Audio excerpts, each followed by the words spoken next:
Hello everyone. So let us try and solve the definition where we are reading two names from the user, the first name and the last name, and we are supposed to generate the full name of the user.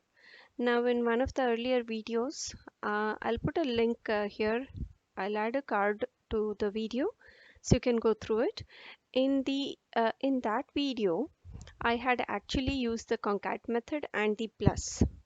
But there's one more method that can be used. So we are going to go ahead and use that. So let us first change the HTML section.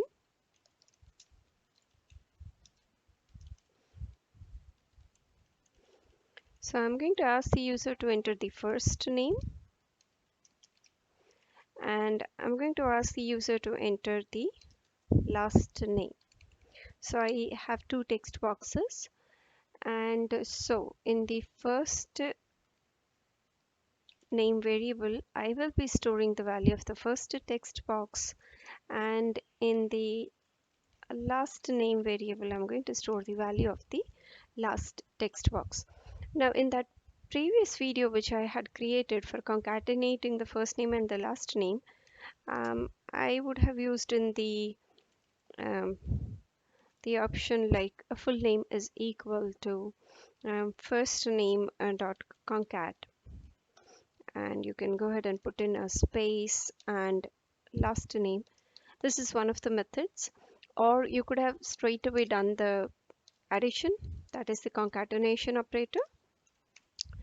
So these are two possibilities. Now here we are going to look at the third possibility. The third possibility is the array option, the join method of the array. So what we will do is I'm going to use an full name is going to be the joining of the, now this is array, so joining of the first name, the value of the first name.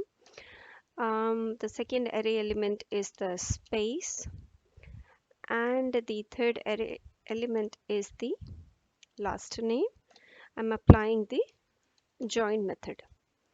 Now the thing is, if you do not provide any parameter, the separator as it is called, in the join method, then it will use comma as the separator character. Now I do not want any separator character because I want to separate the first name and the last name with a space. So I can go ahead and write in an empty string here.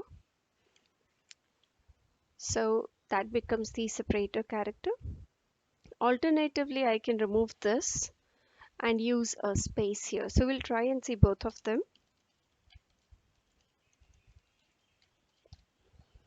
Let us see. Okay, so that's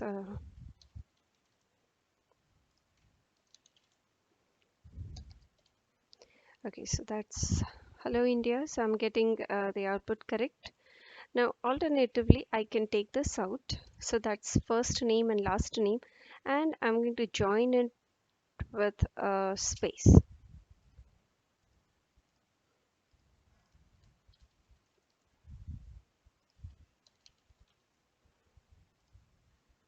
Right, so if you want the separator character to be a dot, you have the first name dot the last name, you can go ahead and put in the separator character here. Right, so I'm getting the output correctly now. So remember, this has to be an array, so you can have literals, you can have these variables passed in as the array elements, so they go in square bracket, and then on the array, this is an array, I'm applying the join method.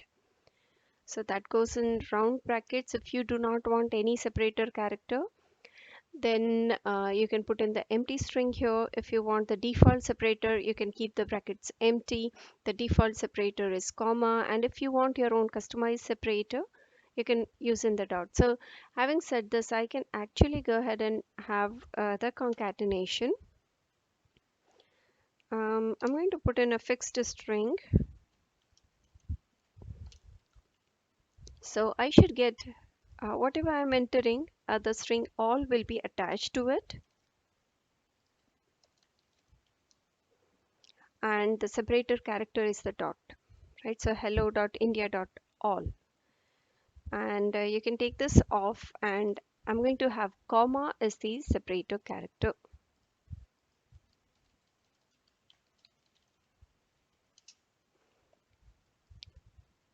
Right, so go ahead and try this, and in the next video I'll see you with a new definition.